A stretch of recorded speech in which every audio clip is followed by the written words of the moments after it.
Hello guys नमस्कार जय जगन्नाथ स्वागत करुच्ची आपण मानक मोर यूट्यूब चैनल को एबे तो देखुछंदी वर्षा दिन चली आ वर्षा दिन टिके स्वादिया खाइबा को समस्त को इच्छा हुए तो आज मु बनाउछि टेस्टी कांकड़ तरकारी आ मु आशा करुच्ची आपण मानक या निश्चय पसंद आसीबो तेणु बिना डेरी करी चलंतु शीघ्र वीडियो आरंभ करदबा। एठी मु किछि कांकड़ नेछि एगुडा को मझिरु 2 पीस करी काटी देउछि।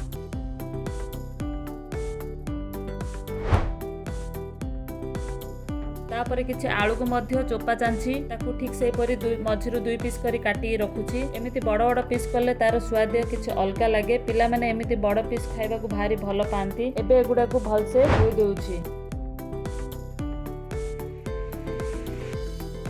तापरे मु एठी 2टी मीडियम साइज रो प्याज नेछि तापरे प्याज को मध्य टिक टिक करी काटी रखुछि। ठीक से परी 2टी मीडियम साइज रो टमाटर मध्य नेछि ताकू भी ठीक से परी टिक करी काटी रखुछि। वर्तमान प्याज और टमाटर रो कटा सरीछि। तापरे गोटे पैन नबा ताकू गरम करबा सेथिरे 2 चम्मच तेल पकेबा। वर्तमान तेल गरम हो गलानी सेथिरे 2 चम्मच जीरा अलैच दालचीनी अनास फूल लवंग पकाई ताकू के गरम करबा।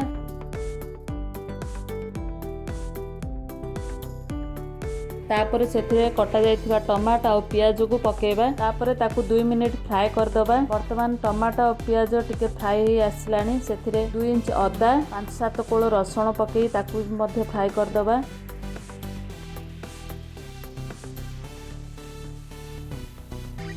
तापर सेथिरे किछि हळदी गुंड जीरा गुंड धनिया गुंड देई ताकू फ्राई करबा। तापर वर्तमान टिके जळी आसलानी सेथि पई ताकू टिके 2 चम्मच पानी दे दबा।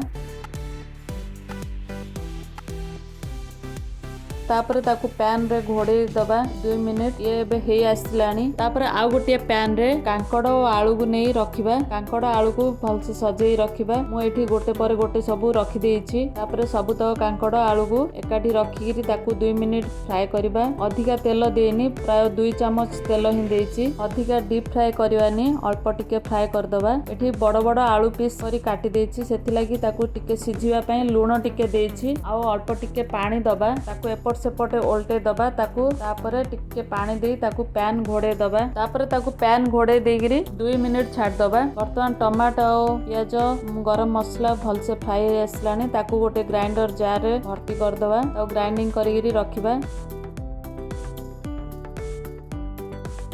तापर ये सिझी आसलानी आ गोटे पैन बसेबा सेथिरे तेल 2 चम्मच पकेबा जीरा टिके फुटेबा। तापर ग्राइंडिंग होइथिबा मसला उड को ऐड कर दबा ताकू 2 मिनिट फुटिबा को दबा।